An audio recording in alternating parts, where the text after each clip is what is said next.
canteiros son estos artistas, escultores, muchos de ellos gallegos, es el caso de este José Cerviño, que sobre todo en la geografía de Galicia, pues poblaron los pueblecitos y las ciudades de estos conjuntos escultóricos que son los cruceiros, ¿no? Bueno, pues eso, cuentan que un genial canteiro de 30 años, José Cerviño, sembró de cruceiros, esos conjuntos escultóricos con la imagen de la cruz, a veces solo la cruz, otras con los personajes de los evangelios, que los evangelios sitúan al pie de la cruz, es decir, María, María la Magdalena, Juan, el discípulo amado, o esculturas aún más nutridas, con los personajes del descenso de la cruz, ¿no? Y esta historia que se cuenta de este canteiro, José Cerviño, dice que sembró toda la geografía gallega, trabajando muchas veces, según cuentan, simplemente por la comida y el albergue. Llegaba a un pueblo y a cambio de que le dieran de comer, él les esculpía una cruz, ¿no? Cuentan también de este artista popular que en los últimos años de su vida, casi ciego, seguía esculpiendo a tientas sus cruces y sus crucificados. Cuando escuché esta historia me pareció que es una metáfora preciosa para los testigos del Evangelio, para los seguidores de Jesús, para los discípulos del Señor, crucificado y resucitado, mujeres y hombres que quieren seguir pronunciando su nombre. Ojalá, aunque sea ciegos, sigamos esculpiendo a tientas la cruz del Señor, ¿no? Es decir, ojalá nunca dejemos de seguir hablando de Jesús. Quería comenzar con esta historia porque es lo que sucedió con el grupo. Cuando tuvieron el encuentro con Jesús resucitado, salieron a las calles, ¿no? Y aquel grupo, que es cierto que no comienza con la resurrección, como os decía antes, sino que se habían reunido mucho antes, cuando Jesús pasó por Betsaida y vio a aquella pareja de hermanos, Simón, que después sería llamado Pedro, y Andrés, pescadores de Betsaida, y esa otra pareja de hermanos, Juan y Santiago, los hijos del Zebedeo, a los que Jesús les dijo: dejad las redes y veníos detrás de mí, ¿no? O aquel publicano del que nos habla el Evangelio, originario de Cafarnaúm, es decir, un publicano era un cobrador de impuestos, y cuando pasó por su mostrador de impuestos le dijo a aquel personaje llamado Leví que lo siguiera. Y dice el texto que al instante, además precisamente en el relato que la tradición cristiana vincula con San Mateo, que sería este Leví, el publicano, que al instante se levantó y que lo siguió, ¿no? De modo que es verdad que el grupo había comenzado, no sabemos si 3 años antes o tan solo unos meses antes, un año antes de la crucifixión. Pero lo cierto es que hombres y mujeres de toda Galilea, y esto es algo totalmente atípico, la mujer en Israel en aquel momento, como vimos precisamente en nuestro encuentro, si recordáis el Shalom Miriam, ¿no? Aquel encuentro que tuvimos acerca de la buena noticia como retiro de Adviento en la persona de María. Como vimos entonces, la mujer vivía una situación social absolutamente de marginación, ¿no? Algo contra lo que Jesús protestó enérgicamente, ¿no? Y esto se refleja también en la llamada de las personas que sintieron esta voz de Jesús que les dijo: ven y sígueme, ¿no? No solamente hombres, como digo, sino también mujeres. De modo que el referente básico de la vida cristiana es este, el discipulado. Y esto es muy importante porque, en cierto modo, pues todos nosotros hoy seguimos siendo discípulos. Cada uno con su carisma. Vosotros con el de los cooperadores amigonianos, esta gran familia que en torno a vuestros religiosos... Ya sé que es misa. toda esta gran familia que en torno a esta orden religiosa de los amigonianos, pues tienen un modo concreto de vivir el Evangelio, ¿no? Y cada uno de nosotros lo tenemos. Y desde el lugar al que el Señor le ha llamado, unos son sacerdotes, otros religiosos, religiosas, otros somos padres de familia, otros deciden no ser padres de familia, pero dedicar su vida al Señor, en cierto modo, y cada uno a su forma, pues pretende hacer presente este discipulado, ¿no? Por eso digo que es el referente básico de la vida cristiana. Y este referente básico de la vida cristiana yo creo que se caracteriza por estar dispuestos, como os pongo ahí, a compartir la misión y el destino de Jesús. Después nos centraremos sobre todo en lo segundo, lo del destino de Jesús. Porque lo primero es casi lo que consideramos como obvio del discípulo. El discípulo, el seguidor de Jesús, la seguidora de Jesús, es aquellos que deciden compartir la misión de Jesús, es decir, predicar el Evangelio, proclamar la buena noticia, ¿no? Sin embargo, vamos a ver que es un rasgo también del discipulado no solo compartir la misión, sino estar dispuestos a compartir el destino de Jesús. Un destino de rechazo y un destino de muerte. Y es precisamente esta segunda parte, aquella que hemos visto en nuestro primer encuentro de la mañana, aquella que hemos visto que los seguidores de Jesús al principio no tenían claro y se cuidan de transmitir a la posteridad, como han hecho en estos relatos, de dejarnos claro, pues eso, que ellos pensaban que las cosas iban a ir de otra manera, ¿no? Y que sin embargo todos ellos fallaron en el propósito que se habían hecho. Después sacaremos más punta a esto, ¿no?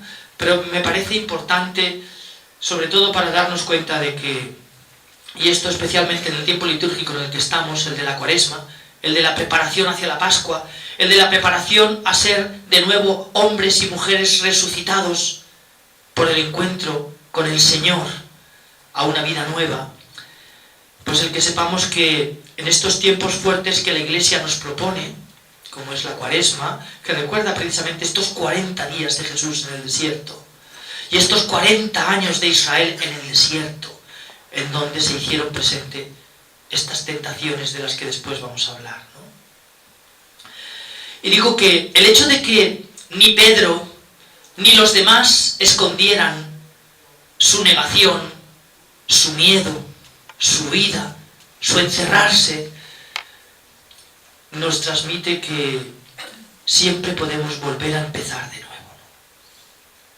Por terrible que haya sido lo que hayamos hecho, siempre podemos volver a empezar de nuevo. El encuentro con el Señor nos permite volver a empezar de nuevo. Y esta experiencia del discipulado, que digo que es el referente básico de la vida cristiana, os pongo que en los relatos del Evangelio aparece como articulada en 3 momentos diferentes.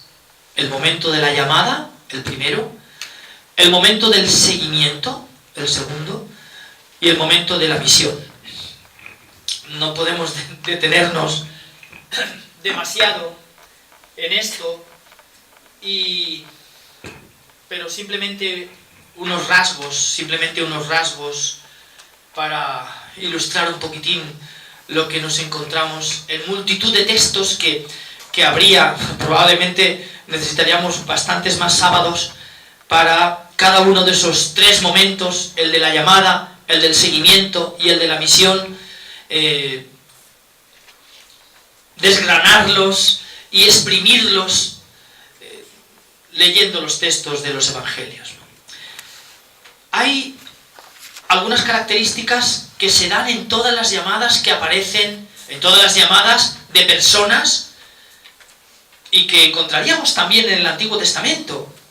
Los profetas, cualquiera de ellos, Jeremías, Isaías, de los que en el capítulo 6 del libro de Isaías o en el capítulo 1 del libro de Jeremías se habla detenidamente, o Samuel en el capítulo 3 del primer libro, en donde se cuenta su vocación, esta llamada, ¿no? Samuel, ¿no? Y que va a su maestro a preguntarle qué pasaba, que le había llamado.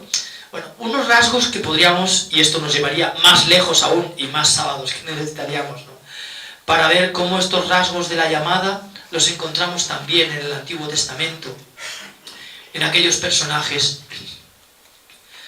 que tienen una misión importante que desarrollar para el pueblo de Israel, en el caso del Antiguo Testamento, para la iglesia cristiana, en el caso de los evangelios. Jesús toma la iniciativa. En el Antiguo Testamento es Dios quien toma la iniciativa, ¿no? Dios Padre. Jesús llama a los que Él quiere, y subrayo, a ellos y a ellas. Y quiero subrayar esto porque, como os decía antes, la mujer vivía una situación absolutamente marginal en Israel. Sin embargo, el grupo cristiano, porque así vieron que sucedía en tiempos en el que acompañaban a Jesús, el grupo cristiano se caracterizó por esto, por el que muy pronto también las mujeres le seguían. Por ejemplo, si cogemos el capítulo 8 del Evangelio de San Lucas, en el versículo 3, veréis que dice: después de esto iba él caminando de ciudad en ciudad y de pueblo en pueblo, proclamando y anunciando la buena noticia del reino de Dios. Atención ahora. Acompañado por los 12 y por algunas mujeres que habían sido curadas de espíritus malos y de enfermedades. Y ahora cita sus nombres. María, la Magdalena, de la que habían salido 7 demonios. Juana, la mujer de Cusa, un administrador de Herodes. Susana, y otras muchas que les servían con sus bienes. Texto pues, que también hemos leído muchas veces con rapidez, sin detenernos demasiado, pero un texto importantísimo. ¿Por qué? Pues porque nos damos cuenta que los que seguían a Jesús no eran solamente los 12. No eran solamente los 12. Es verdad que los 12 constituye un grupo especialmente importante y distinto de los demás. Pero junto con ellos había otro grupo mucho más grande, de hombres que habían decidido dejar sus casas, sus familias, sus oficios, de mujeres. Algunas de ellas importantísimas, por ejemplo esta Juana, la mujer de Cusa, el administrador de Herodes, y que formaba parte de los seguidores de Jesús, ¿no? Por eso digo que todo esto nos hace ver que el grupo que seguía a Jesús era mucho más grande de lo que a veces nos imaginamos. No es Jesús caminando por aquellos caminos con 12 apóstoles detrás. Muchas más gentes, ¿no? Y por esto digo que es muy importante la mención de las mujeres que hace San Lucas.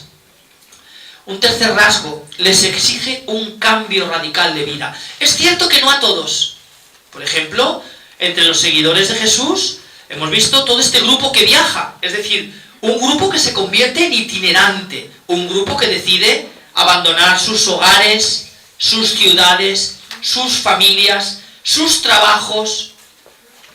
Aquí podríamos decir que sí que es un grupo reducido, pero hay otro grupo más grande que a lo mejor no sigue a Jesús con tanta radicalidad. Por ejemplo, se habla de Marta, María y Lázaro, 3 hermanos que viven en Betania, y en su casa se quedan cada vez que el grupo sube a Jerusalén.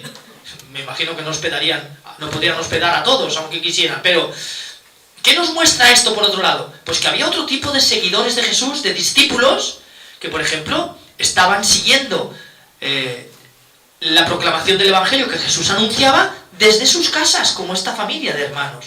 O por ejemplo, el que hemos citado antes, José de Arimatea, un miembro del Gran Sanedrín, discípulo de Jesús, y nos dice, pero de incógnito, por miedo a los judíos.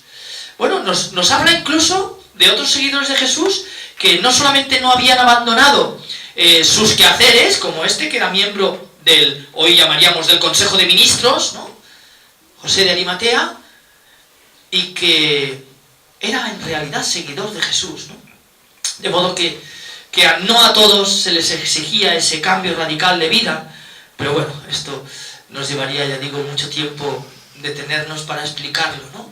Probablemente al grupo de los 12 y al grupo un poquitín más amplio de itinerantes, porque además dentro del grupo de los 12 hay otro grupo también. Si recordáis, los evangelios nos citan que en los momentos importantes, la transfiguración, en el momento en que Jesús está en Getsemaní rezando antes de que le apresen, ¿no? Cuando Judas llega con los soldados, y todos esos textos nos hablan de que Jesús tomó en un lugar aparte a Pedro, a Santiago y a Juan.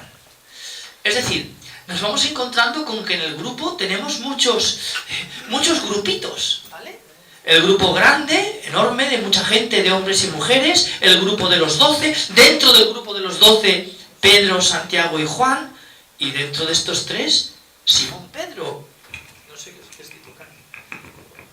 Creo que no toco nada. No sé. Entonces, pues es importante tener presente, sobre todo al hablar de esta exigencia de cambio radical, pues que no fue para todos, ¿no?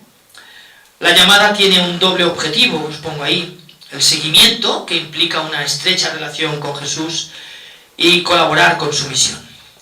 Si nos centramos en este segundo momento, en el que se articula el discipulado, llamada, seguimiento, misión, este segundo momento, el seguimiento, pues nos muestra que ser discípulo de Jesús significa sobre todo esto: ser seguidor de Jesús.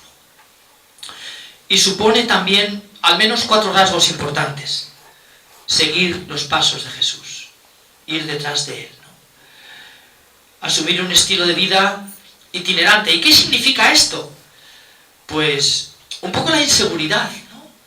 ¿Quién está peregrino por el camino? Pues aquel cuya casa ha sido dejada atrás, ¿no? Y cuya vida se ha convertido, ojalá nunca deje de serlo, para los que nos decimos discípulos del Señor. Su vida se ha convertido en una aventura extraordinaria de seguir los pasos de Jesús. Seguir los pasos para aprender de Él, con una actitud vital importante, que es la de compartir su estilo de vida. Y compartir su estilo de vida significa muchas cosas con respecto a nuestros comportamientos, de los que después hablaremos. Esta especie de nuevo código ético que tiene lugar entre los seguidores de Jesús. Y por último, y un aspecto al que a veces no se le da la importancia que yo creo que tiene, estar dispuestos a compartir el destino de Jesús, su final. Es decir, una vida gastada en servicio por los demás hasta la muerte. La primera tarea del discípulo, según se desprende de estos textos, es ver y oír. Esto es precisamente lo que les permitió ser testigos y transmitir sus palabras y sus acciones. Os pongo ahí que para nosotros leer y escuchar, ¿no? Leer las Escrituras, pero leerlas escuchando lo que este texto nos grita entre las líneas, ¿no? Como estamos leyendo los textos, ¿no? Los textos nos dicen muchas más cosas de las que leemos, si les escuchamos con atención, ¿no? Cuando leí la novela de Umberto Eco, El nombre de la rosa, la primera novela que escribió este magnífico, ya fallecido, semiólogo italiano, ¿no? Hay un momento en el que Guillermo de Baskerville que es este franciscano, que es un poco... La trama literaria es casi la de Sherlock Holmes y el doctor Watson, ¿no? Están investigando un crimen en aquel monasterio de Melk, y llega un momento en que Guillermo de Baskerville, con el novicio que le acompañaba, Azzo, entran en el lugar más sagrado del monasterio, que es la biblioteca, ¿no? Me impresionó cuando leí aquel texto. También en la película, es una película que está muy bien hecha, basada en aquella novela, El nombre de la rosa. Y llegan a la biblioteca y Guillermo de Baskerville le dice a su novicio Azzo: en silencio, escucha. El novicio está sobrecogido y no sabe lo que le está diciendo su maestro, ¿no? Dice, hay que acostumbrarse a escuchar en silencio el secreto que los libros de esta biblioteca se susurran unos a otros. Yo creo que la Sagrada Escritura es un poco así. Hay que entrar escuchando en el silencio este secreto maravilloso que nos susurran al oído y que nos hace, al leer, escuchar la voz del Señor. El seguimiento, por lo tanto, en este segundo momento del discipulado, es un estilo de vida caracterizado a veces por el conflicto con sus propias familias, ¿no? Bueno, esto incluso en la actualidad pasa también muchas veces, ¿no? Ser cristiano hace a veces que uno entre en conflicto con su familia, ¿no? Me imagino que todos nosotros tenemos algún familiar cercano que piensa que estamos un poco chalaos porque leemos el Evangelio y nos lo creemos, ¿no? Y que opinan que a lo mejor lo religioso no es tan importante. Sin embargo, me parece que es clave el mantener este testimonio, ¿no? También entre los nuestros, entre los más cercanos a nosotros.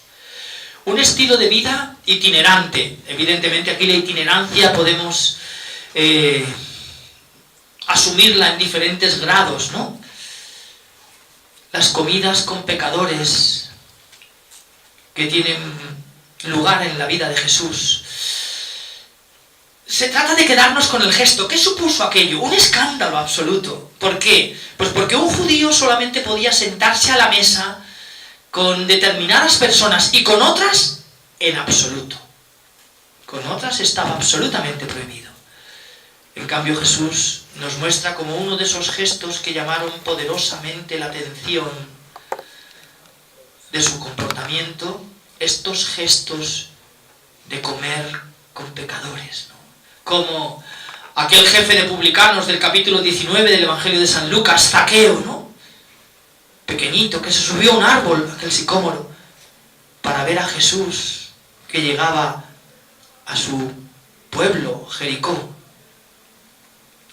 O aquella mujer, me imagino la cara que pondría aquel personaje tan importante, aquel fariseo. Se había colado ni más ni menos que la mujer que nadie quería detenerse a hablar con, o al menos aparentemente en público, detenerse a hablar con ella, ¿no? Todo el mundo sabía a lo que se dedicaba. A Jesús le invitan a comer y se cuela una mujer en aquel banquete.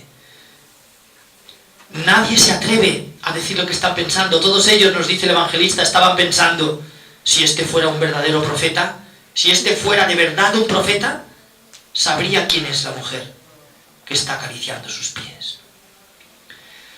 Y Jesús les dice, el evangelista nos hace ver que estaba leyendo sus pensamientos, porque en realidad ellos no hablan, ¿no? Sin embargo, Jesús les dice, tú no me saludaste con el beso de la paz cuando llegué a esta casa. No lavaste mis pies ni los secaste cuando llegué a esta casa. El primer deber de la hospitalidad, que es algo sagrado en Oriente, ¿no? Todavía hoy es algo sagrado. Muchas veces en el desierto los beduinos te acogen en su tienda y te dan a comer el plato que ellos están comiendo, ¿no? Lo más que pueden ofrecerte, ¿no? Todo lo que tienen en ese momento y que no saben, muchos de ellos, si a la noche comerán, ¿no? Y Jesús les dice, tú no hiciste ninguna de estas cosas. Esta mujer, desde que ha llegado, ha regado mis pies con sus lágrimas, los ha llenado de besos y los ha enjugado con mis cabellos, con sus cabellos, ¿no? Bueno, pues tenemos que hacer las debidas actualizaciones, ¿no?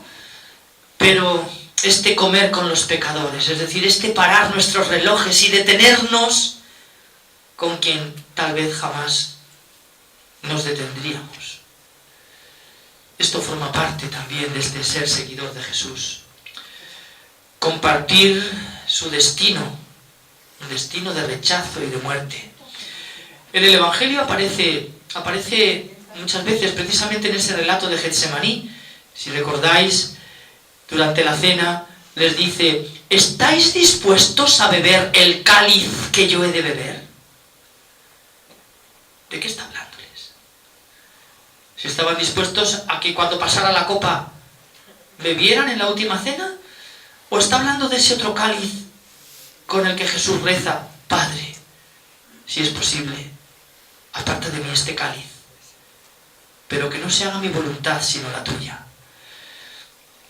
Evidentemente estaba hablándoles de este cáliz.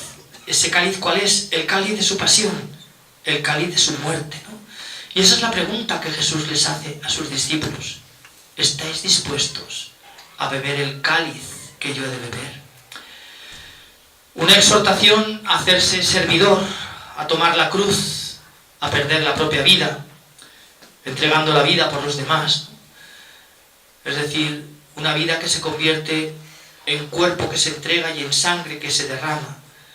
Y que esto es lo que también a veces, sin pensar, bueno, no sé, a lo mejor sí, pero tal vez arrastrados por la práctica un día y otro día, semana tras semana, de hacer memoria de aquella última cena, como seguimos haciendo hoy al celebrar la Eucaristía, creyendo quizás que es simplemente la memoria de aquella última cena, pero no es así. Nosotros celebramos la Eucaristía haciendo memoria, en primer lugar, de estas comidas de Jesús con los pecadores, durante su vida, durante su ministerio público, durante su predicación del Evangelio. También la Eucaristía es memoria de aquella última cena, evidentemente que lo es, ¿no? Y también nuestras Eucaristías son memoria de los encuentros, de aquellas comidas de los discípulos con el Jesús resucitado, de la que nos hablan los Evangelios y que después hablaremos, ¿no?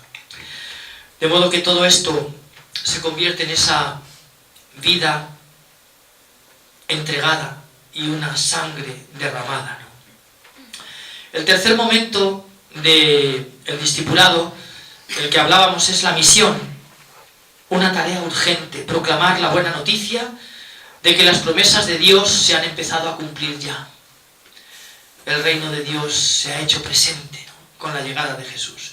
Esto es lo que dice San Marcos al comienzo del Evangelio. Principio, comienzo del Evangelio de Jesús, Mesías, Hijo de Dios. Capítulo 1, versículo 1. Y en el versículo 15, se ha cumplido el plazo. El reino de Dios está cerca. Convertíos y creed en el Evangelio. Palabras que precisamente al comenzar la Cuaresma, el sacerdote impuso sobre nuestras cabezas esa ceniza, ¿no? Ojalá que no sea solo un gesto externo, ¿no? El profeta Isaías alertaba ya de este peligro a sus contemporáneos. En el capítulo 58 del libro de Isaías leemos: ¿Es este el día de ayuno agradable a Yahvé? Echar ceniza sobre tu cabeza, desfigurar tu rostro para hacer ver a los demás que ayunas, vestirte con saco y sayal? ¿Es este el día de ayuno agradable a Yahvé? El ayuno agradable a Yahvé es este otro. Isaías 58. Comparte tu pan con el hambriento. Viste al que veas desnudo. Acoge al que no tenga techo. Ojalá que la ceniza que recibimos en nuestra cabeza no sea esa primera parte de la que nos habla Isaías, ¿no? Sino que sea un signo externo de este ayuno que es compartir el pan, acoger al sin techo y vestir al desnudo, ¿no? Por eso se trata de una misión urgente, proclamar la buena noticia de que las promesas de Dios se han empezado a cumplir. Y ese es el texto que tenéis en el papelito con las preguntas, ¿no? Ese relato del... Bueno, no lo vamos a leer porque si no... es que el reloj veo que va muy deprisa. Pero simplemente quiero introduciroslo para que cuando lo leáis en casa recordéis un poco esto, ¿no? Nos dice que cuando Jesús fue bautizado por Juan el Bautista en las aguas del Jordán, el Espíritu de Dios condujo al Señor al desierto, donde sería tentado por Satanás durante 40 días. Evidentemente las similitudes con aquellos 40 años de Israel en el desierto, pero además es que fueron aquellas murmuraciones de las que hablaba esta mañana. Llega un momento en el que Israel le recrimina a Moisés: ¿para esto nos has hecho salir de Egipto? ¿Para morir de hambre en el desierto? Y pedían a Dios un signo, ¿no?, que les alimentase, y es este texto del que nos habla el libro del Éxodo y también el libro de los Números y el Deuteronomio, de este pan que bajaba del cielo y que el pueblo de Israel quería acaparar, por si por acaso mañana no teníamos, ¿no? Y sin embargo aquel pan tenía que ser el pan cotidiano, ¿no?, como rezamos en el Padre Nuestro. No se podía coger para el mañana. Y sin embargo, este signo del cielo para saciar esta hambre de aquel Israel que se ve tentado en aquel largo peregrinar por el desierto, en el que este tiempo litúrgico que hemos comenzado, la Cuaresma, es signo de él, ¿no? Y más adelante le dicen a Moisés, también os lo he recordado antes: ¿no ves que nos estamos muriendo de sed? Haz un milagro. Que nos demos cuenta de que Dios todavía está con nosotros. Como hiciste ese milagro del mar que se abrió en dos, haciendo una muralla, las aguas a la derecha y otra muralla a la izquierda, y todo el pueblo que pasa por ese mar que se seca, y cuando los egipcios estaban a punto de alcanzarles, las aguas que se cerraron. Haz un milagro, le dicen a Moisés, ¿no? Golpea la roca. Nos estamos muriendo de sed, ¿no? Esto que rezamos todos los días en el invitatorio, ¿no?, de la liturgia de las horas. Y por último, esa tercera tentación, cuando en aquel texto del Éxodo que os citaba antes, capítulo 3, versículo 14, cuando Moisés ve aquella zarza que arde sin consumirse y escucha aquella voz que le dice: descálzate, porque la tierra que pisas es una tierra sagrada, y Dios le revela su nombre, Heyej, Asher, Heyej, en hebreo, y lo traducimos simplemente: yo soy el que soy. Pero esto no refleja lo que dice ese texto.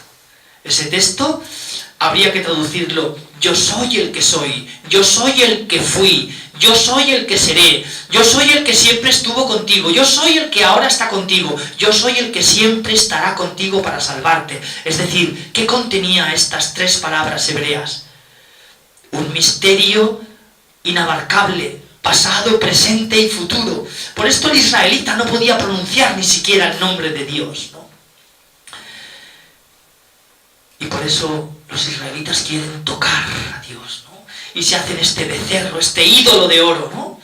Este becerro de oro al que poder manejar a su antojo, porque porque este Dios misterioso, del que había que estar abiertos a una presencia que no siempre era evidente y a una ausencia que nunca era una carencia.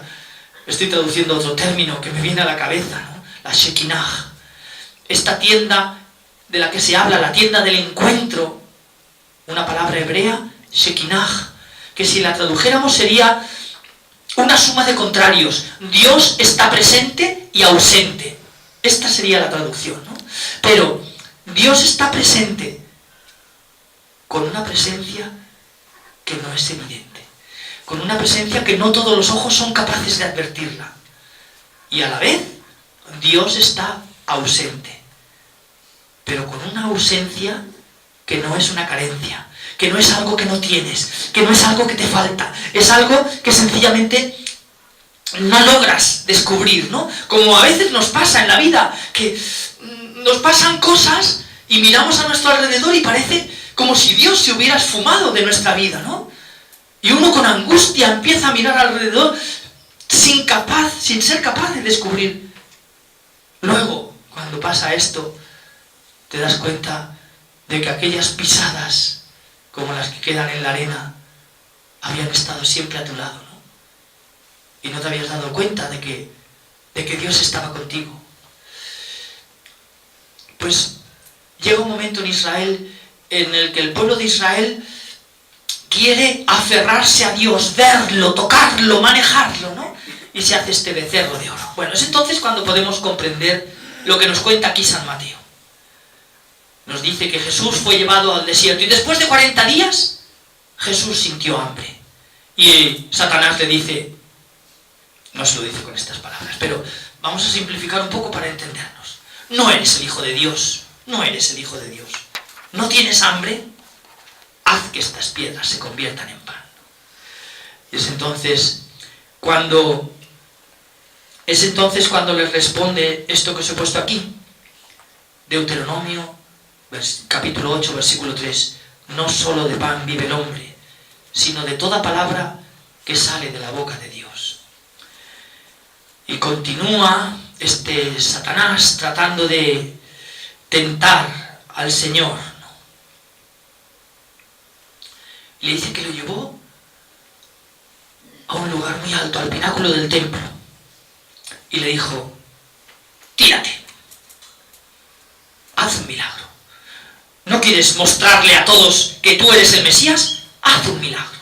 Todos creerán en ti.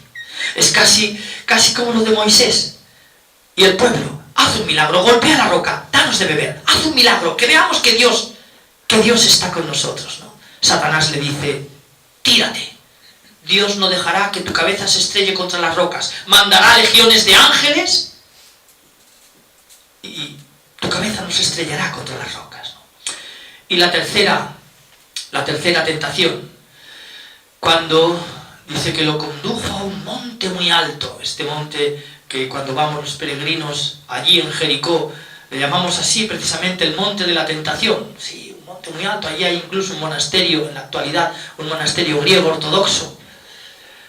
Y dice que desde allí le mostró todos los reinos de la tierra. Y le dijo Satanás, todo esto que ves te lo daré si arrodillándote ante mí me adoras. Y Jesús le contesta, al Señor tu Dios adorarás y solo a Él darás culto. ¿Y por qué es importante esta historia y por qué la he traído ahora a colación? Pues porque creo que los evangelistas, y por eso la recogen unánimemente los 4, nos quisieron susurrar uno de esos secretos como los que hablaba antes de Guillermo de Baskerville y su novicio Atso, el secreto que unos libros se susurran a otros. El secreto que este texto nos susurra a los cristianos es atención, atención, porque también vosotros, también cada uno de nosotros, cada una de vosotras sentirá esta triple tentación en su caminar por el desierto, es decir, en nuestra cuaresma, en nuestra vida, ¿no? Esta triple tentación, la tentación de sentir hambre de cualquier cosa que no sea la palabra de Dios, la tentación de el milagro. haz un milagro, Señor, que vea que estás conmigo, ¿no? Hazme un milagro. Y entonces voy a creer de verdad, hazme un milagro, ¿no? La tentación de adorar a ídolos que no son Dios, ¿no? De sentarlos en nuestro corazón. Le pongamos el nombre que le pongamos, el becerro de oro. Estos reinos te mostraré, el dinero, el trabajo, etcétera, etcétera, etcétera. Parece como que los evangelistas nos advirtieran, atención, Israel fue tentado con esas 3 tentaciones. Jesús fue tentado al comienzo de su misión con esas 3 tentaciones. Vosotros seréis tentados en vuestro ser discípulos, en vuestro querer dar testimonio del Evangelio con estas 3 tentaciones. El hambre de cualquier cosa que no sea palabra de Dios. El pedirle a Dios que nos haga un signo para hacer ver que no nos ha abandonado, para hacer ver que está con nosotros. Y el de la tentación de sentar en nuestro corazón esos ídolos que a veces hacen que desplacemos a Dios de nuestra vida. Según las palabras de Jesús, no podéis servir a 2 señores. Bueno, de modo que antes de continuar, simplemente una pregunta que todavía hoy los que queremos tratar de conocer, porque este grupo salió de los pueblos de Galilea, ¿no? ¿Qué es lo que hizo que este movimiento de Jesús se propagara a las ciudades romanas? ¿Qué es lo que hizo que este grupo que fue pasando de pueblo en pueblo allí en Galilea, de repente diera ese salto de atravesar las fronteras de Palestina y de llegar a las ciudades romanas, ¿no? El gran reto que tiene planteada la investigación en torno a la historia del cristianismo primitivo. Lo cierto es que el grupo de Jesús muy pronto empezó a separarse del resto de grupos judíos. Antes me hablaba de los judíos y si creen en la llegada del Mesías. Ya hemos dicho que en la actualidad solamente un grupo, los grupos de judíos mesiánicos, pero todo el resto de judíos está esperando todavía la llegada del Mesías. En tiempos de Jesús también había muchos judíos de grupos diferentes que esperaban un Mesías con características diferentes. Los saduceos, los fariseos, los esenios, los celotas, los samaritanos, los nazarenos, como se nos conocía a los cristianos. Todavía hoy, antes el padre que hablaba de que había estado en Tierra Santa, cuando vamos a Belén, a los cristianos no se les llama cristianos, se les llama nazarenos, todavía hoy. Y este fue nuestro primer nombre, ¿no? Una secta judía que da este salto importante y que empieza a caracterizarse por algo esencialmente crucial. Ese algo era: Jesús está vivo.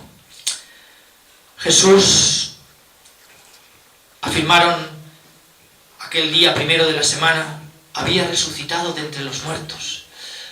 ¿Creían en la resurrección de los muertos los judíos? Sí. La inmensa mayoría de ellos, excepto los saduceos, que no.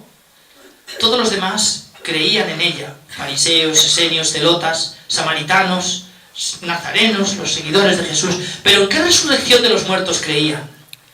La que tendría lugar al final de los tiempos. ¿Y qué estaba diciendo el grupo de Jesús? Que la resurrección de los muertos había comenzado ya con Jesús de Nazaret. Decían, ¿cómo? Si el mundo continúa, no han terminado los tiempos, no puede haber comenzado la resurrección de los muertos. Alguno puede objetar, bueno, pero ¿no estaban acostumbrados a que la gente resucitara?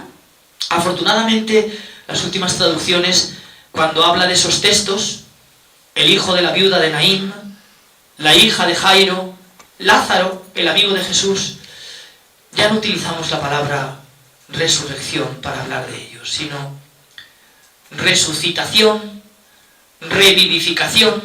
En realidad, ¿de qué se está hablando? Con el hijo de la viuda de Naín, con la hija de Jairo, con Lázaro, el amigo de Jesús. Se está hablando, casi podríamos decir, de la curación de un muerto, si me permitís el lenguaje, la curación de un muerto, para reservar el otro lenguaje, resurrección, para Jesús. La curación de un muerto, es decir, Jesús saca de la muerte a unos, la hija de Jairo, el hijo de la viuda de Naín, su amigo Lázaro, hermano de Marta y María de Betania, que en algún momento volverán a morir para esperar esa resurrección gloriosa al final de los tiempos. De modo que claro que era una novedad lo que estaban diciendo los cristianos. Estaban diciendo que alguien, Jesús de Nazaret, había resucitado de entre los muertos y estaba sentado a la derecha en la gloria de Dios Padre. Estos decían, ¿cómo puede esto ser posible? ¿No? Para ellos era casi como una, sin el casi, era una herejía doctrinal, ¿no? ¿Podéis imaginar que esto hizo imposible? Antes contaba la historia de Esteban. ¿Por qué lo sacaron a rastras de aquella sinagoga? Y lo lapidaron, lo mataron. Porque estaba hablando de esto. Y no solamente eso, sino que decían, además, que el Mesías ya había llegado, ¿recordáis? Claro, imaginamos que estamos en una sinagoga, ¿vale? En donde la inmensa mayoría de los que estamos aquí somos judíos.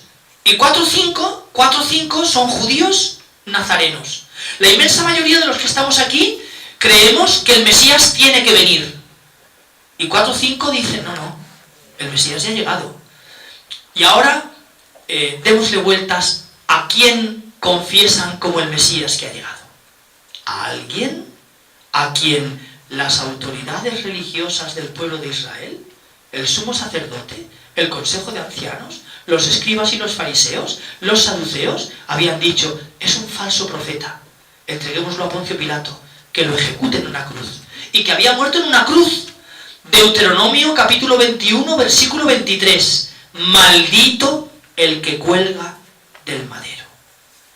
Jesús había muerto con una muerte maldita. ¿Por qué dice San Pablo, primera carta a los Corintios, capítulo 1, versículo 21? ¿Qué dice San Pablo? Nosotros predicamos a un Cristo crucificado, escándalo para los judíos. ¿Por qué escándalo para los judíos? Esto lo hemos leído 1.000.000 de veces, ¿no? Nosotros predicamos un Cristo crucificado, escándalo para los judíos. Escándalo para los judíos por esto. Jesús muere con un tipo de muerte que los judíos pensaban que era una maldición de Dios. ¿Cómo el Mesías podría haber muerto con esta muerte? Están locos. Acabemos con ellos. Son unos herejes. Entonces, podemos imaginar lo que suponía en aquellos primeros momentos en el que cuando el grupo sale a la calle y empieza a predicar sobre todo esto, la resurrección y la cruz de Jesús. ¿Y quién lo hace? San Pablo.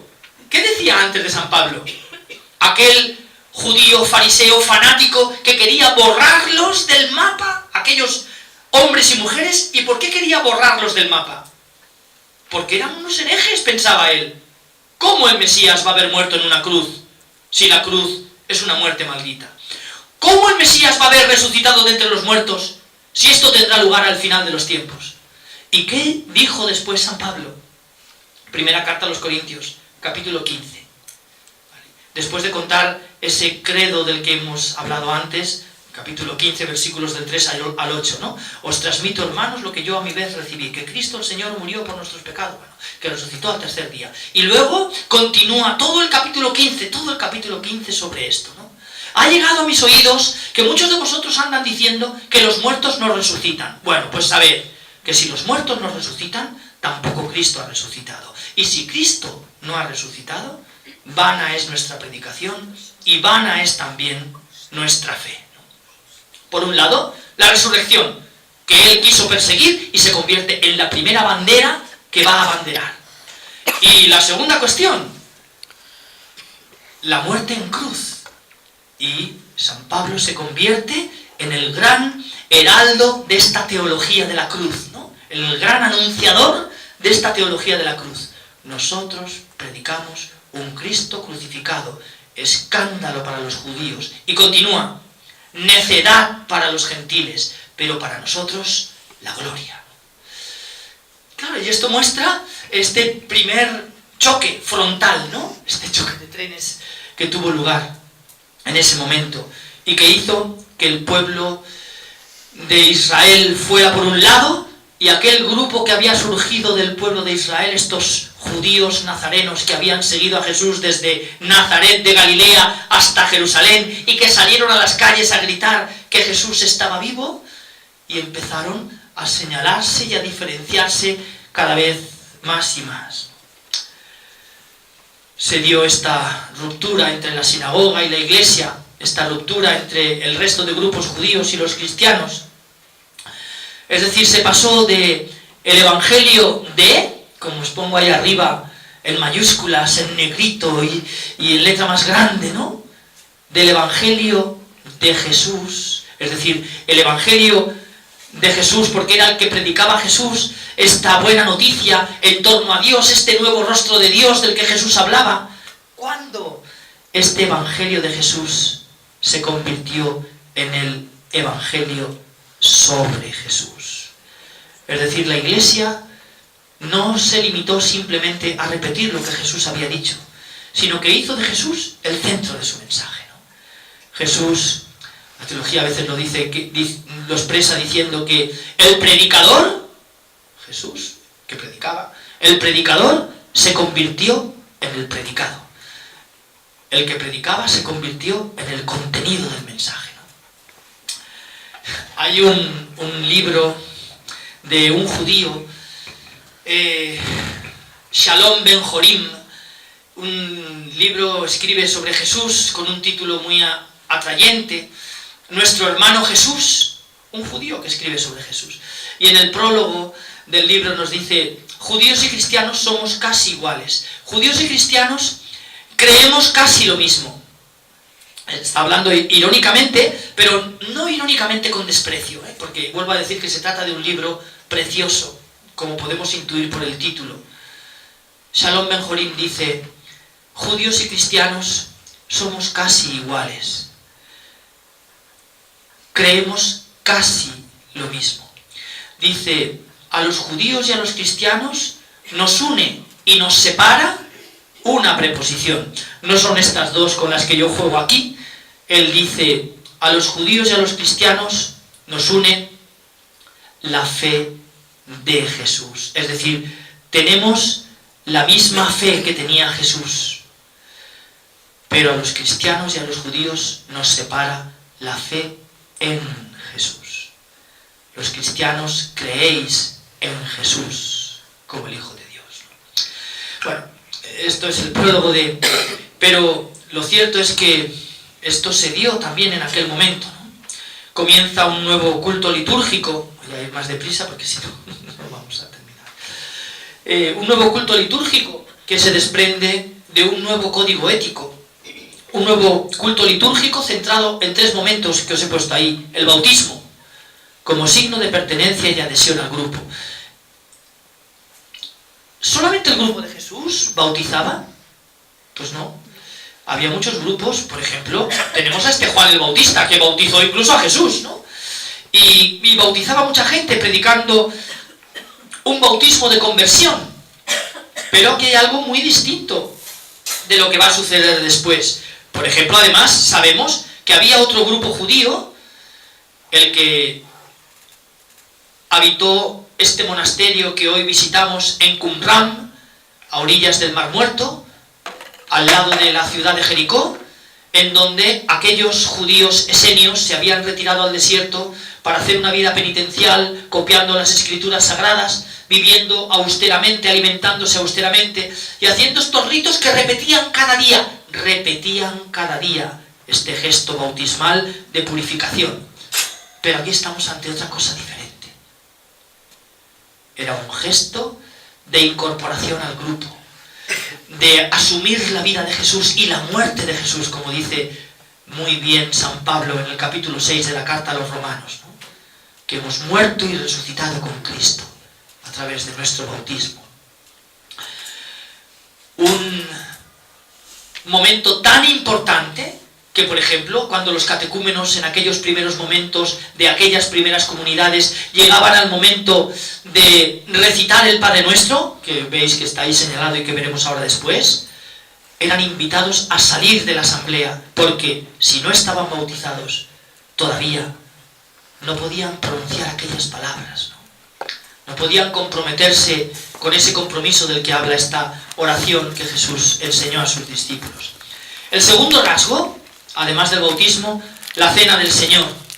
Os pongo ahí, en memoria de las palabras pronunciadas y de los hechos protagonizados por Jesús, y que no era simplemente el recuerdo externo de aquella última cena, ¿no? Y la repetición, claro, mucho menos aún si esto fuera mecánico, ¿no? Y por eso la importancia de que nunca sea algo mecánico, ¿no? Cuando el sacerdote toma en sus manos el pan y lo parte y recuerda las palabras de Jesús. Tomó el pan y bendiciéndolo, lo partió y lo dio a sus discípulos diciendo: tomad y comed todos de él. Y después de cenar tomó la copa y bendiciéndola, la pasó a sus discípulos diciendo: este es el cáliz de mi sangre, sangre de la alianza nueva y eterna, que será derramada por vosotros y por todos los hombres, para el perdón de los pecados, con el permiso de esta nueva traducción del nuevo misal romano, ¿no? Pero bueno, en el texto, para el perdón de los pecados. Y casi como, decía yo, vayamos más allá, ¿no? No simplemente el gesto mecánico de repetir las palabras y de repetir los gestos, partir el pan y pasar la copa, sino lo que a continuación el sacerdote pronuncia, ¿no? Haced esto en memoria mía. Haced esto en conmemoración mía. Cada vez que comáis de este pan y bebáis de este cáliz, hacedlo en recuerdo mío. Estas diferentes fórmulas que nos encontramos en la primera carta a los Corintios, en el capítulo 11, en la versión de San Pablo, en el Evangelio de San Lucas, en el Evangelio de San Marcos, en el Evangelio de San Mateo, y que el Evangelio de San Juan nos recoge, aunque sí que habla de manera distinta, una en el capítulo 6, en el discurso del pan de vida, otro en el capítulo 13, en la última cena, con ese relato del lavatorio de los pies, que termina también del mismo modo. ¿Habéis visto lo que yo he hecho? Simplemente San Juan dice: estando cenando con sus discípulos, se levantó, se ciñó la toalla y se puso a lavarles los pies. Y el relato termina: ¿habéis visto lo que yo he hecho? Pues si yo, el Maestro y el Señor, os he lavado los pies, haced vosotros lo mismo. Es decir, tenemos estas palabras extraordinariamente importantes al final del relato de la institución de la Eucaristía, que casi nos dicen: haz memoria del Señor. Pero hazla de verdad. No se trata simplemente de recordar sus palabras y de repetir mecánicamente esos gestos, partir el pan y pasar la copa. O mejor dicho, sí se trata de recordar, pero de recordar como nos dice la etimología: recordar. Cor, no en valenciano, que también es cor, sino cor cordis en latín. Cor cordis es corazón.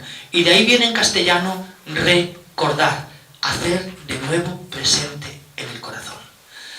Es decir, hacer esto en memoria mía. No es una operación intelectual, no es una operación intelectual. Es una operación sentimental. No es rebuscar algo en algún lugar recóndito de nuestro cerebro. Es volver a hacer presente en mi corazón a Jesús. Repetir su vida. Casi como si haced esto en memoria mía, fuera así como: atrévete a repetir mi vida. Atrévete a repetir mi vida. Sé otro Jesús para los demás. De modo que una última cena que caracterizaba al grupo, ¿no?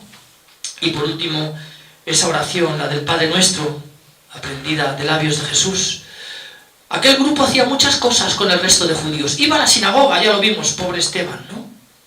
que se jugó la vida y lo mataron, porque allí predicó la resurrección del Señor. Subían al templo, capítulo 15 del libro de los Hechos de los Apóstoles. Subían 3 veces a rezar al templo según su costumbre. ¿Qué costumbre? La de los judíos. ¿Y a qué templo? Al único que había, el de Jerusalén, el de los judíos. Es decir, aquel grupo hacía muchas cosas con el resto de judíos, pero hacía 3 que los diferenciaron cada vez más y más y más, hasta el punto de que se convirtieron en algo distinto. Su bautismo como signo de incorporación a la Iglesia y de estar muertos y resucitados con Cristo. Su celebración de la Eucaristía, de la cena del Señor, de la fracción del pan, en esta memoria que hacía presente la vida de Jesús. Y este Padre Nuestro, que como sabéis por nuestra liturgia, introduce con esas bellas palabras, ¿no? Fieles a la recomendación del Salvador nos atrevemos a decir. Y que a veces pasamos casi de manera inadvertida también de esta bonita introducción de la liturgia. Fieles a la recomendación del Salvador, fieles a lo que Jesús nos dijo y lo que viene ahora. Nos atrevemos a decir. ¿Y por qué dice esto la liturgia cuando introduce las palabras del Padre Nuestro? ¿Quién llama Padre a alguien? ¿Quién llama Padre a alguien? 2 personas, o las que sean, que son hijas de alguien y le llaman Padre, ¿no? ¿Por qué este atrevimiento? Pues porque sería un atrevimiento rezar el Padre Nuestro.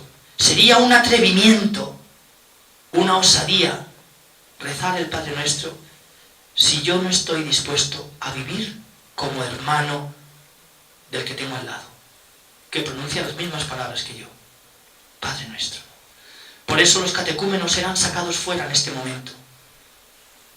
No rezaban el Padre Nuestro, no podían, sin haberse comprometido con el bautismo, proclamar aquellas palabras. Ojalá nunca las pronunciemos de manera inconsciente o de manera mecánica o de manera repetitiva. Ojalá siempre recordemos que llamar a Dios Padre significa que yo soy hermano y vivo como hermano de los demás, ¿no? Bueno, un bautismo fruto de un largo catecumenado, signo de esa adhesión a Jesús y a la Iglesia. Esa Eucaristía que he dicho antes que tiene esa triple raíz, las comidas de Jesús con los discípulos, pero también las comidas de Jesús con los pecadores. De hecho, ¿cómo comenzamos siempre la Eucaristía? Aquí se hace el recuerdo de esas comidas de Jesús. Antes de celebrar los sagrados misterios, dice el sacerdote, reconozcamos humildemente nuestros pecados.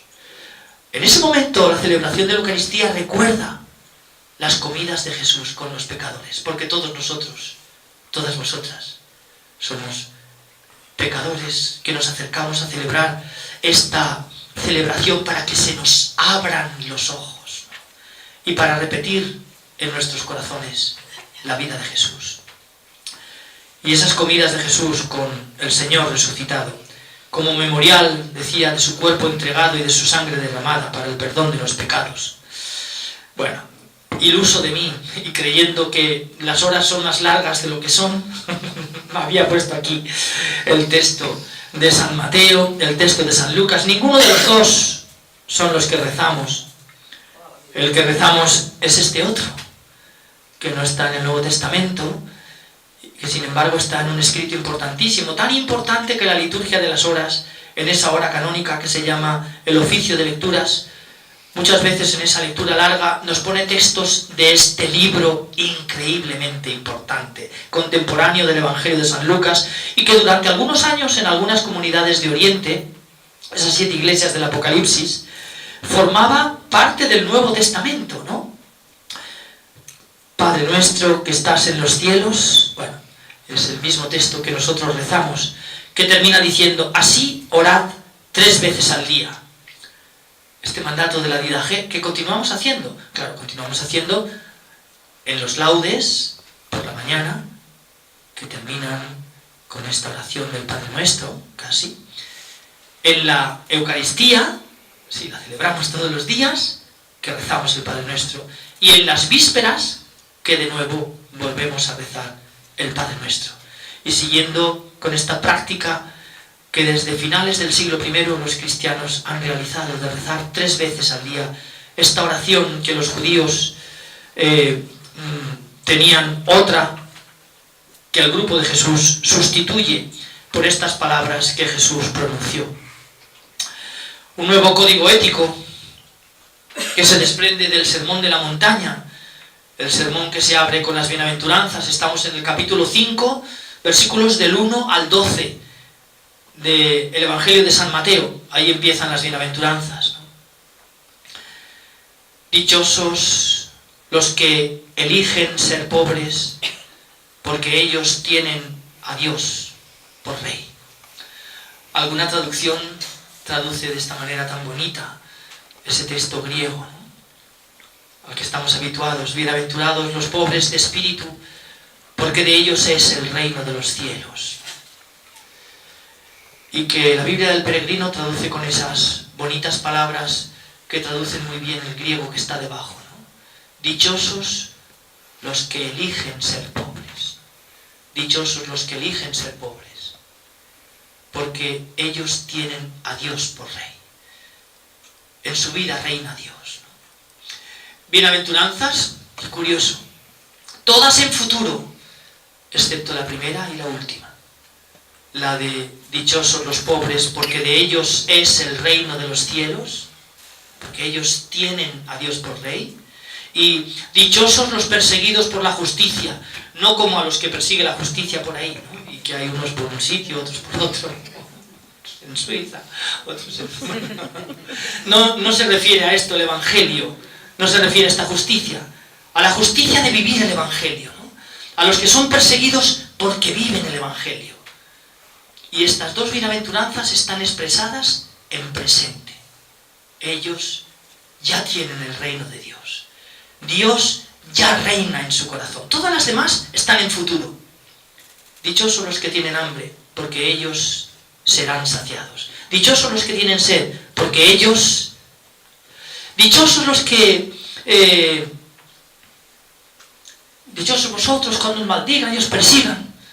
Es decir, todas están formuladas en futuro, excepto 2, ¿no?, que están en presente. A continuación, ese Sermón de la Montaña, que vienen 2 textos en donde se dice que el grupo tiene que ser luz de la tierra y sal, luz del mundo y sal de la tierra, ¿no? Y a partir de ahí comienza este nuevo código ético del que os hablaba. ¿Qué sucede en el Sermón de la Montaña? Hay una clave de interpretación del texto. Está en el capítulo 5, versículo 17.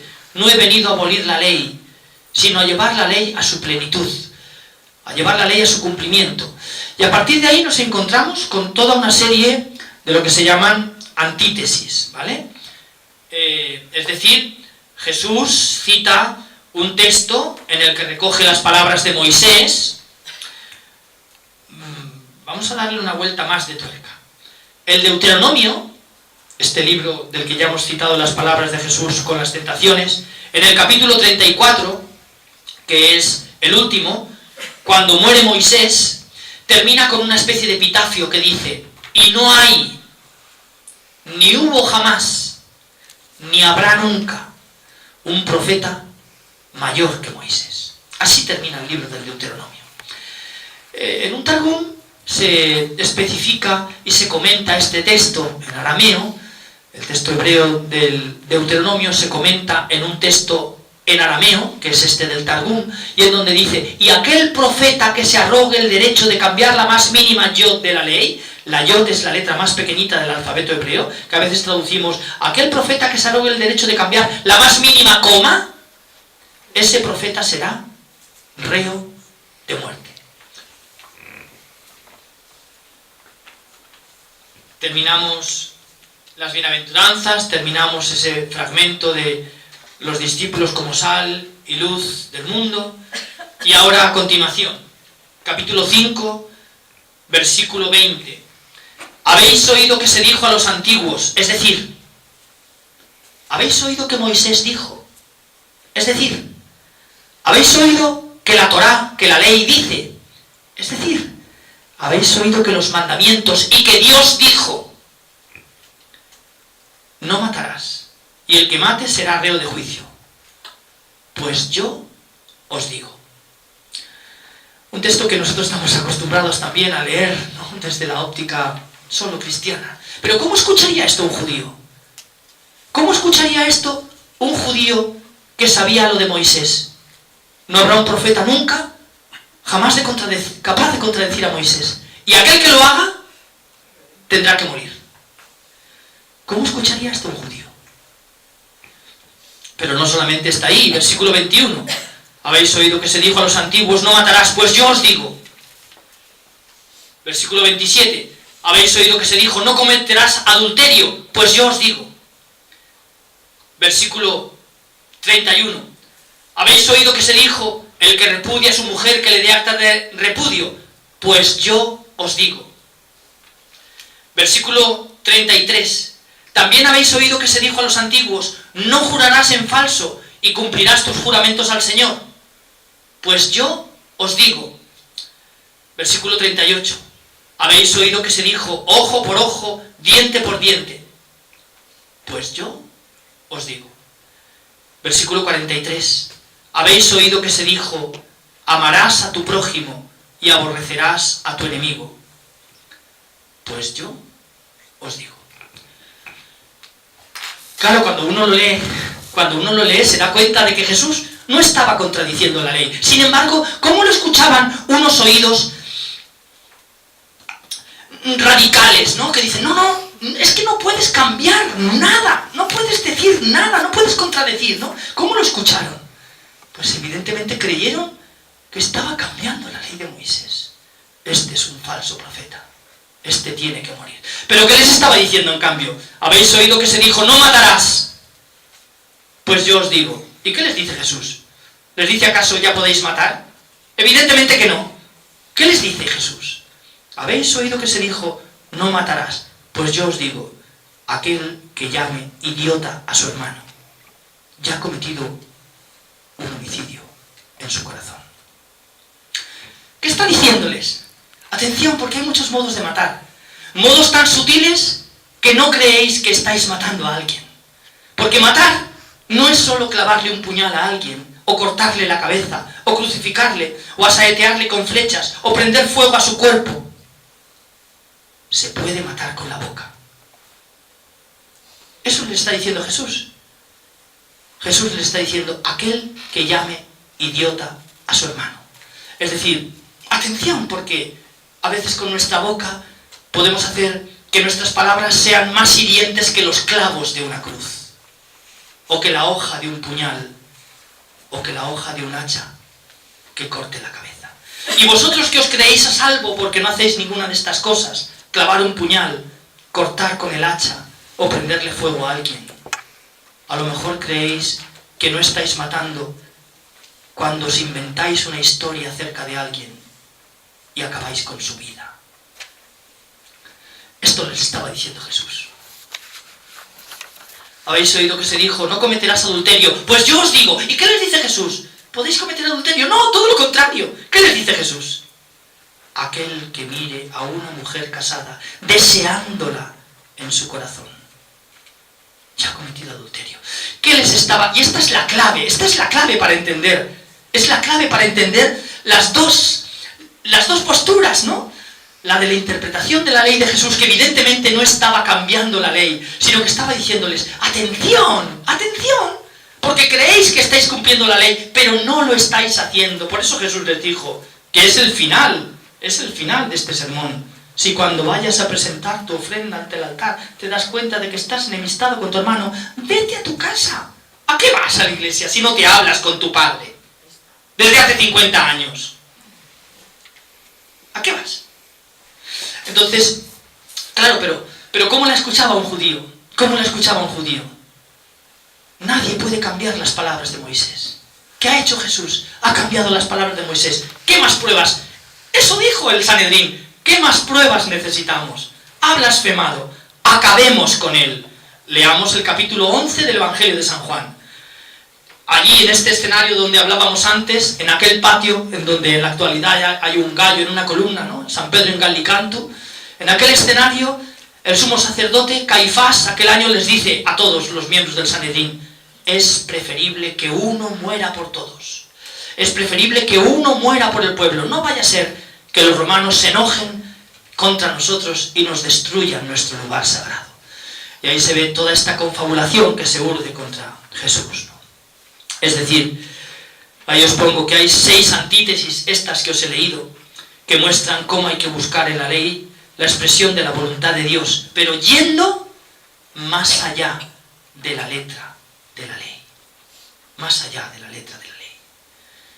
Podemos matar de infinitos más modos de los que nos imaginamos. Y sobre esto nos advierte Jesús. Bueno, ahí os pongo esas antítesis.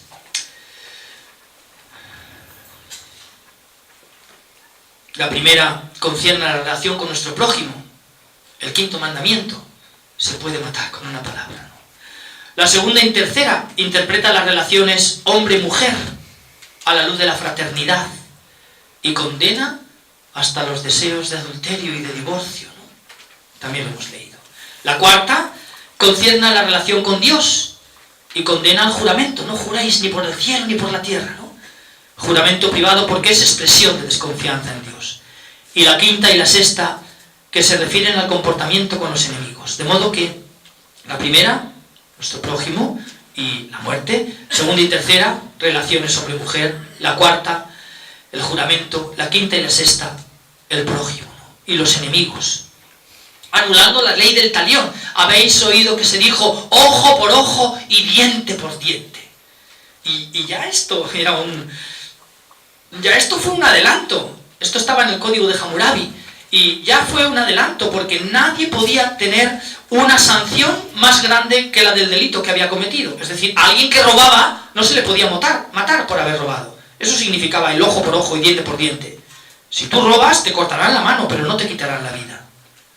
Si tú matas, te quitarán la vida. Sin embargo, el relato bíblico se pone inmediatamente, por ejemplo, recordad el capítulo 4 del libro del Génesis, en aquella pregunta, ¿no?, de Dios a Caín: ¿dónde está tu hermano? ¿Acaso soy yo el guardián de mi hermano? Esto es lo que no entendemos, ¿no? Que lo somos, los guardianes de nuestros hermanos, unos de otros. Esto es lo que no hemos entendido. Y, sin embargo, ¿cómo termina el relato? A pesar de que regía esta ley, ojo por ojo y diente por diente, si Caín ha matado merece la muerte, pero el relato termina diciendo que Dios hizo una señal en la frente a Caín, que lo castiga, andarás errante por la tierra. Sí, pero hace una señal en su frente para que nadie pudiera matar a Caín. Y Jesús recuerda todo esto. Si es que les estaba diciendo, es que habéis pervertido la ley de Israel, ¿no?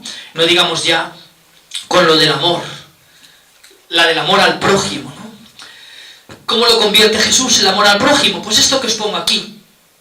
El judío, ¿quién pensaba que era su prójimo? El que es igual que yo, es decir, el israelita. Pero no solamente el israelita bueno y piadoso que cumple la ley. El israelita limpio de toda mancha y de todo castigo, limpio de toda enfermedad. Es decir, ni ciegos, ni cojos, ni sordos, ni mancos, ni mudos, ni leprosos, ni publicanos, ni pecadores, ni prostitutas. ¿Cuáles son los grupos de gente que los evangelios nos citan una y otra vez rodeando a Jesús? Estos que nadie quería, ¿no?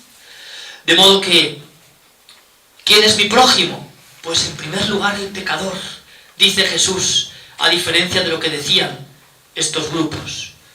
Mi prójimo es el que es igual que yo. ¿Quién es mi prójimo? Y Jesús continúa: mi prójimo es mi enemigo. Hemos leído aquí, habéis oído que se dijo: amad a vuestros amigos, pero no a vuestros enemigos. Y él dice: si amáis a vuestros amigos, ¿qué mérito tenéis, no? Y amar al extranjero. Por ejemplo, los samaritanos. ¿Cuáles son los ejemplos que pone Jesús, no?, continuamente de buena conducta? De modo que, ¿cuál es el nuevo cambio en el código ético de este grupo de Jesús? ¿Quién es mi prójimo? O mejor, como dice esa parábola del buen samaritano que recoge San Lucas en el capítulo 10, ¿no? ¿De quién me hago yo próximo? Este es mi prójimo, aquel al que yo me acerco. Aquel al que yo me acerco. Y sobre todo, agrandando esta imagen, el extranjero, el enemigo, el pecador. Superando el fariseísmo. Esos tres ejemplos que pone también en el Sermón de la Montaña, en el capítulo 6, la limosna, la oración y el ayuno. 3 estrofas. Todas tienen el mismo tenor, ¿no? Se evoca una situación religiosa, cuando des limosna, cuando ores, cuando ayunes.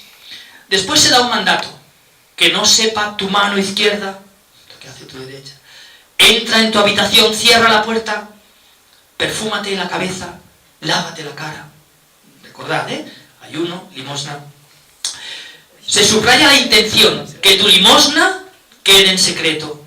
Tu Padre ve en lo secreto, que la gente no vea que ayunas. Y finalmente, el juicio que se da sobre cada una de estas 3 acciones que motivaban oración, limosna y ayuno, la vida piadosa del israelita. El juicio de Dios sobre todo esto. Os aseguro que ya han recibido su recompensa. Repetido también 3 veces. Estoy terminando.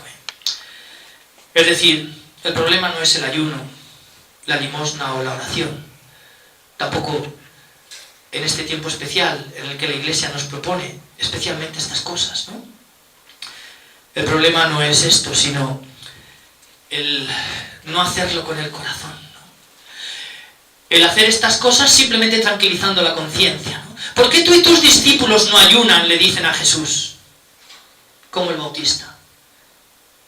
¿Qué quiso tal vez Jesús decirles? Pues porque ese ayuno que hacéis es simplemente un ayuno que tranquiliza vuestra conciencia. El ayuno que hacemos a veces los hombres religiosos. El ayuno que sabe que a mediodía comerá. O por la noche. O al día siguiente, todo lo más. ¿Por qué Jesús relativiza este ayuno? Porque en aquel momento había hombres y mujeres que no tenían más remedio que por la mañana, al mediodía, por la noche y al día siguiente y a la otra semana y al mes siguiente, si vivían, no tenían nada que meterse en la boca. Esto es lo que significa hacer obras de justicia, superar el paganismo. Bueno, voy a cerrar con esta última historia. Igual que os he contado una al principio, una a la mitad, pues una al final. Una historia bíblica para concluir ese texto que encontramos en ese capítulo que os pongo ahí, 21 de San Juan, capítulo 15, versículo 24. Lo sabemos de memoria, ¿no? Simón, hijo de Juan, ¿me amas más que estos? Si lo leyéramos en el original griego, tendríamos una sorpresa increíble. Simón, hijo de Juan, es Pedro, Simón, hijo de Juan, es San Pedro. Por eso decía que habíamos empezado la historia y que la íbamos a terminar al final. Aquel Pedro que le decía, no conozco a ese hombre. Te equivocas, mujer. Juro y perjuro que no sé de quién me hablas. Pues el Evangelio de San Juan termina con esta historia increíble. Simón, Joannu, agapasme. Estoy hablando en griego el texto de ese Evangelio. Es decir, los griegos tienen diferentes verbos para explicar el querer. El verbo fileo, me gusta este reloj, el verbo buleuo, me gusta este reloj, pues me lo compro.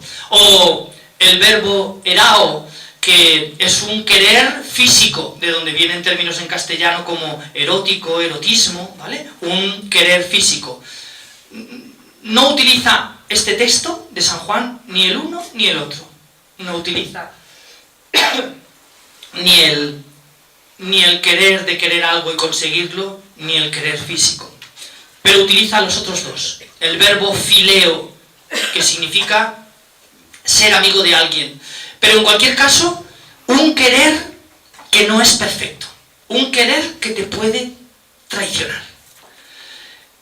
Y el otro verbo es el verbo agapao.